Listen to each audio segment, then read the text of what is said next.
Uy, tinanong ni Kuya yung okay na tayo. Hindi. Wala na. Second day na to, diba? Second day na to. Kailan daw darating? Ito di. Today. Tapos sabi ko, Kuya, buti ng timing sa wala budget. Tapos hindi walang karne. Bawal karne na. Lang, katabi kayo. Okay. Kailan yun? Diba, Sin? Tulong-tulong tayo dito. Baka merong kama na. Kasi, di ba, buntis, baka... Ay, baka meron namang karne. Siguro walang kama. Usog na lang ako. Makiki-third wheel na lang. Parang kanya lang. Kasi masipa ako. Dito siya. Parang sa kama. Baka Hindi yan naman dito, napatay na. Iya, makina... Sambak ko. Makilala ko na ang ate niyo. Hindi, kinakabahan lang kasi Muslim. Tapos, siguro ganun maganda. Kasi gwapo siya, di ba?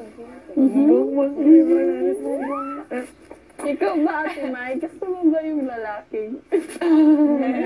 Gagawin niya yung tagdira. Hindi nga, pwede yun. Gusto ko si Joseph Marco. Char!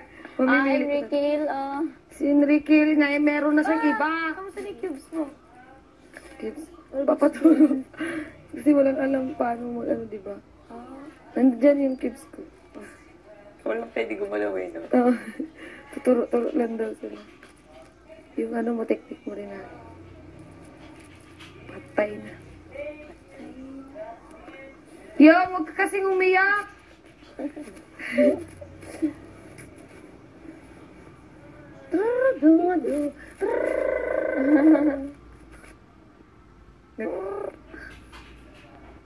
Anong ginawa nila Christine doon? Hindi ko. Pumasok ako kay Tite.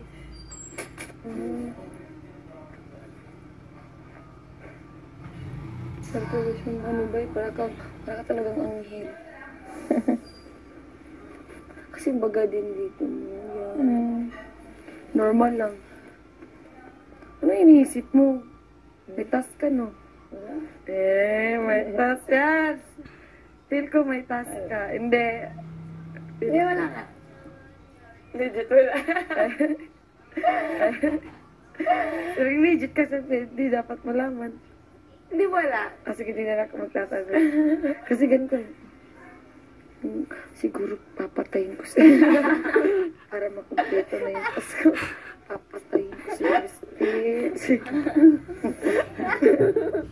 Pangit ng task.